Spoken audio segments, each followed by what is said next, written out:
Hello friends, good morning. ഒത്തിരി ഒത്തിരി സ്വപ്നങ്ങൾ സീരിയലിൻ്റെ ഇന്നത്തെ എപ്പിസോഡ് റിവ്യൂയിലേക്ക് എല്ലാ കൂട്ടുകാർക്കും സ്വാഗതം.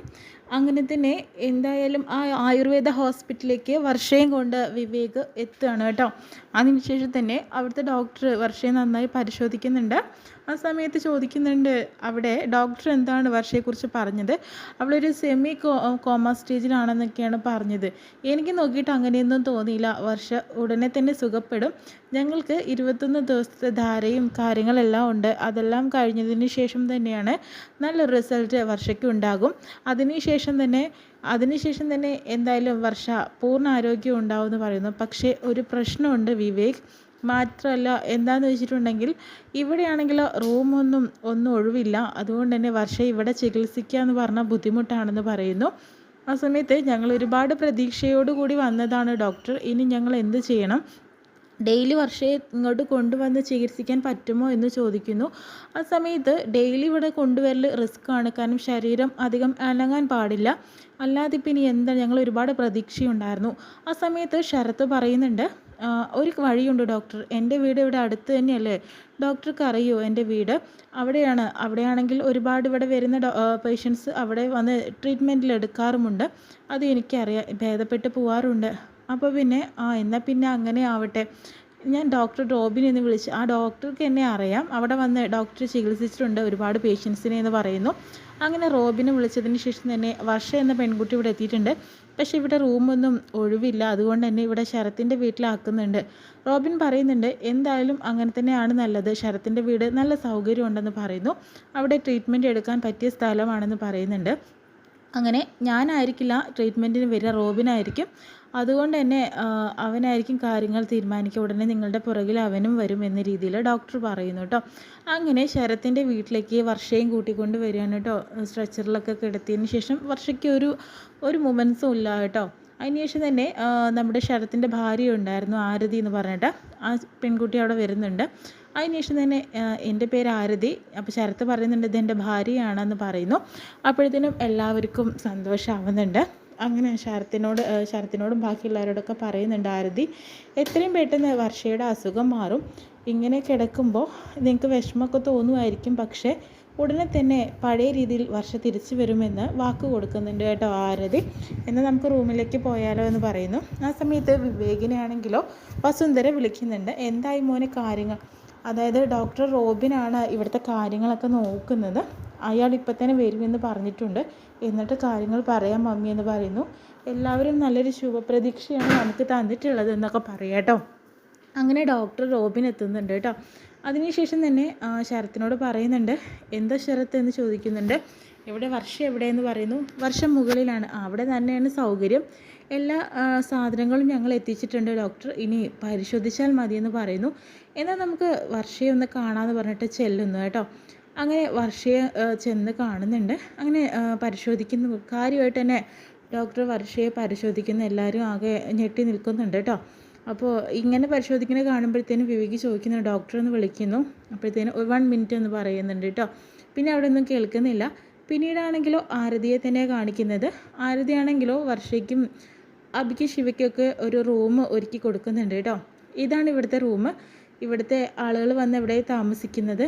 ഇപ്പോൾ 2 ദിവസം മുന്നേ എല്ലാവരും പോയി. ഇപ്പോൾ ആളും അനക്കം ഇല്ലാതെ ഇരിക്കുകയായിരുന്നു. എന്തായാലും നിങ്ങൾ വന്നപ്പോൾ ഒരു ഒച്ചയും ബഹളമൊക്കെ ആയി. എനിക്ക് സന്തോഷമായി. പിന്നെ നിങ്ങൾക്ക് സന്തോഷമാവും. നിങ്ങൾക്ക് വർഷ എന്തായാലും സുഖം പ്രാപിച്ച് തന്നെയാണ് ഇവിടുന്ന് പോവുക. ആരും ടെൻഷൻ അടിക്കണ്ട എന്ന് പറയുന്നു കേട്ടോ. അത് ശരിക്കും വർഷയ്ക്ക് സുഖപ്പെടും. കാരണം ഒരുപക്ഷെ ഞങ്ങൾ ഇതിന് കാരണക്കാരികളല്ലേ. എന്തായാലും ഞങ്ങളിലൂടെ തന്നെ വർഷം നല്ല രീതിയിൽ മുന്നോട്ട് പോകണം തന്നെയാണ് ഞങ്ങളുടെ ആഗ്രഹം. പിന്നെ നിങ്ങൾക്ക് എല്ലാ സൗകര്യവും ഇവിടെ ഉണ്ടാവുമെന്ന് പറയുന്നു. ഇത് നല്ല റൂമാണല്ലോ, എല്ലാ സൗകര്യവും ഉണ്ടെന്ന് എല്ലാവരും പറയുന്നു. പിന്നെ ചേച്ചി എന്ത് ചെയ്യുന്നു എന്ന് ചോദിക്കുമ്പോൾ, ഞാനൊരു IT കമ്പനിയിലായിരുന്നു, പിന്നെ ഞാൻ അവിടെ നിന്ന് പോന്നു. 2 പേരും IT കമ്പനിയിൽ വർക്ക് ചെയ്ത് കമ്പ്യൂട്ടറിന് മുന്നിൽ എഴുന്നേക്കാൻ പോലും സമയം ഉണ്ടാവില്ല. ഇപ്പോൾ ചേച്ചി എന്ത് ചെയ്യുന്നു? ചെറിയൊരു ഹാൻഡ് വർക്കൊക്കെ ആയിട്ട് ഞാൻ അങ്ങനെ പോകുന്നു. ഞാൻ ഡിസൈൻ ചെയ്ത ഡ്രസ്സൊക്കെയാണത്. ആ സാരിയിൽ ഡിസൈൻ ചെയ്തെല്ലാം ഞാൻ തന്നെയാണെന്ന് പറയുന്നുണ്ട്. അപ്പോൾ എങ്ങനെ ഒറ്റയ്ക്ക് മാനേജ് ചെയ്യാൻ പറ്റുന്നുണ്ടോ? ഞാനൊരു 2 പേരെ തിരഞ്ഞുകൊണ്ട് നടക്കുകയാണ്, പക്ഷെ ആരും കിട്ടിയിട്ടില്ല. പിന്നെ ആദ്യമായിട്ട് തുടങ്ങിയതാണെങ്കിലും എന്തായാലും കുറച്ചൊക്കെ മെച്ചപ്പെട്ട് വരുന്നുണ്ട്. അങ്ങനെ പോട്ടെ എന്ന് ഞാനും കരുതിയെന്ന് പറയുന്നു. പിന്നെ നിങ്ങൾക്ക് ഞാൻ ചായ എടുത്തില്ലല്ലോ, ചായ എടുക്കാമെന്ന് പറയുന്നു. ഞങ്ങൾക്ക് ചായയൊന്നും വേണ്ട ചേച്ചി. അത് പറഞ്ഞാൽ പറ്റില്ല, ഇവിടെ വന്നിട്ട് ഒരു ചായ കുടിക്കാതെ എങ്ങനെയാ, ഞാൻ പെട്ടെന്ന് ചായ എടുക്കാം, അതെൻ്റെ രീതിയാണ്, അത് ഒന്ന് സഹകരിക്കണം എന്ന് പറയുന്നു. പിന്നെ വിവേക് വർഷയുടെ അടുത്തേക്ക് പോയിരുന്ന് സംസാരിക്കുന്നുണ്ട്. വർഷ, നിനക്ക് ഞാൻ പറയുന്നത് എന്തെങ്കിലും കേൾക്കാൻ സാധിക്കുന്നുണ്ടോ? നീ എന്തായാലും എത്രയും പെട്ടെന്ന് തിരിച്ചു വായോ, നീ ഒന്ന് മനസ്സിലാക്കി എന്നെ എന്നൊക്കെ പറഞ്ഞിരിക്കുമ്പോഴത്തേനും ശിവയും മഞ്ജും അഭിയും കൂടി അങ്ങോട്ട് വരുന്നുണ്ട്. ശിവ പറയുന്നുണ്ട്, വിവേക് പറയുന്ന എല്ലാം വർഷയ്ക്ക് കേൾക്കാൻ പറ്റുമായിരിക്കും, പക്ഷേ റെസ്പോണ്ട് ചെയ്യാൻ സാധിക്കുന്നില്ല എന്നുള്ളൂ. പിന്നെ നിങ്ങളുടെ റൂമും കാര്യങ്ങളൊക്കെ എല്ലാം ഓക്കെയാണ് എന്ന് പറയുന്നു, പക്ഷേ നിങ്ങൾക്ക് ജോലിക്ക് പോകണ്ടേ? ശിവ പറയുന്നുണ്ട്, എനിക്ക് കുറച്ച് ദിവസം കൂടി ലീവുണ്ട്, അബിക്കും അതുപോലെ തന്നെ അഞ്ജുവിനും പോവേണ്ടി വരും, നിങ്ങൾ ബുദ്ധിമുട്ടണ്ട, നമുക്കൊരു ഹോം നേഴ്സിനെ വെച്ചാലോ എന്ന് പറയുന്നു. അതിൻ്റെ ആവശ്യമൊന്നുമില്ല, ഞങ്ങളിൽ ആരെങ്കിലും എപ്പോഴും വർഷയുടെ കൂടെ ഉണ്ടാവും, അതിനു വേണ്ടി വേറൊരാളെയും വെക്കേണ്ട ആവശ്യമില്ല വിവേക് എന്ന് പറയുന്നുണ്ട്. അതിനുശേഷം തന്നെ കോഫി കുടിക്കാനായിട്ട് എല്ലാവരും വന്ന് ചെന്നിരിക്കുന്നു കേട്ടോ. ആ സമയത്ത് ശരത്തും ആരതിയും കൂടി ഒരുപാട് സംസാരിക്കുന്നുണ്ട്. ഇതെല്ലാം ഞങ്ങളിവിടെ ഉണ്ടാക്കിയതാണെന്ന് പറയുന്നു. അങ്ങനെ എല്ലാവർക്കും കൊടുക്കുന്നു കേട്ടോ.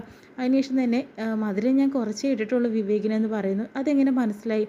അല്ല, 1-2 വട്ടം നമ്മൾ ചായ കുടിച്ചല്ലോ എന്ന് ശരത്ത് പറയുന്നുണ്ട്. അപ്പോൾ വിവേക്, മധുരം കുറച്ചേ കഴിക്കുന്നുള്ളൂ എനിക്കറിയാം, അതുകൊണ്ടാണെന്ന് പറയുന്നു കേട്ടോ. ചെറിയ ചെറിയ കാര്യങ്ങൾ ഞാൻ ഓർത്ത് വെക്കുന്ന ആരതിയും പറയുന്നുണ്ട്. എന്തായാലും വർഷം എത്രയും പെട്ടെന്ന് സുഖം പ്രാപിക്കും, എല്ലാവരും പോസിറ്റീവായിട്ടുള്ള അഭിപ്രായമാണ് പറഞ്ഞത്.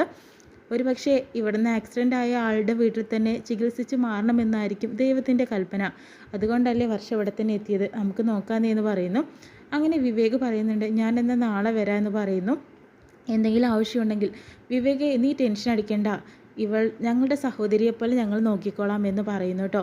ആ സമയത്താണ് അവിടെ ഫിസിയോതെറാപ്പിസ്റ്റ് വരുന്നത് കേട്ടോ. അങ്ങനെ ഒരു പുതിയ മുഖമാണ് നമ്മൾ കാണുന്നത്, പക്ഷേ ഒരു നിഗൂഢതകൾ അതിൽ കാണാനും പറ്റുന്നുണ്ട് കേട്ടോ. ചിരിച്ചുകൊണ്ടാണ് വരുന്നെങ്കിലും എന്തോ ഒരു ലക്ഷ്യമുള്ളത് പോലെ നമുക്ക് തോന്നും. ആ സമയത്ത് ആരാൻ ചോദിക്കുന്നത്, അല്ലേ ശരത്തിൻ്റെ വീട്? അതെ, ഡോക്ടർ റോബിൻ പറഞ്ഞു ഞാൻ ഫിസിയോതെറാപ്പിസ്റ്റാണ്, എവിടെ വർഷ എവിടെയെന്ന് ചോദിക്കുന്നുണ്ട്. വർഷ മേലെയാണ്. അങ്ങനെ കൊണ്ടുപോയി കാണിക്കുന്ന സമയത്ത് പെട്ടെന്ന് ആ സ്ത്രീ തിരിഞ്ഞു നോക്കുമ്പോൾ വിവേകിനെയാണ് കേട്ടോ തിരിഞ്ഞു നോക്കുന്നത്. അവിടെ എന്തോ ഒരു പ്രശ്നം ഉണ്ടോ എന്നൊരു സംശയമുണ്ട് കേട്ടോ, നമുക്ക് കാണുമ്പോൾ തോന്നും. അതിനുശേഷം റൂമിലേക്ക് എത്തിയതിന് ശേഷം വർഷയും പരിശോധിക്കുന്നുണ്ട്. അങ്ങനെ ഡിസ്ചാർജ് സമ്മറി എടുക്കാനായിട്ട് പറയുന്നു. അത് ശ്രദ്ധിച്ച് നോക്കുന്ന സമയത്ത് അങ്ങനെ വർഷയെ വീണ്ടും ആ സ്ത്രീ പരിശോധിച്ചൊക്കെ നോക്കുന്നുണ്ട്. അങ്ങനെ വർഷയ്ക്ക് വലിയ കുഴപ്പമൊന്നുമില്ല, മരുന്നിനൊക്കെ റെസ്പോണ്ട് ചെയ്യും, മരുന്ന് കഴിക്കുന്നുണ്ട്. കാരണം ചലനങ്ങളൊക്കെ ഇനി സാവധാനം വന്നു തുടങ്ങും. ഇവൾ എത്രയും പെട്ടെന്ന് സുഖം പ്രാപിക്കും എന്നുള്ളത് ഉറപ്പാണ് കേട്ടോ.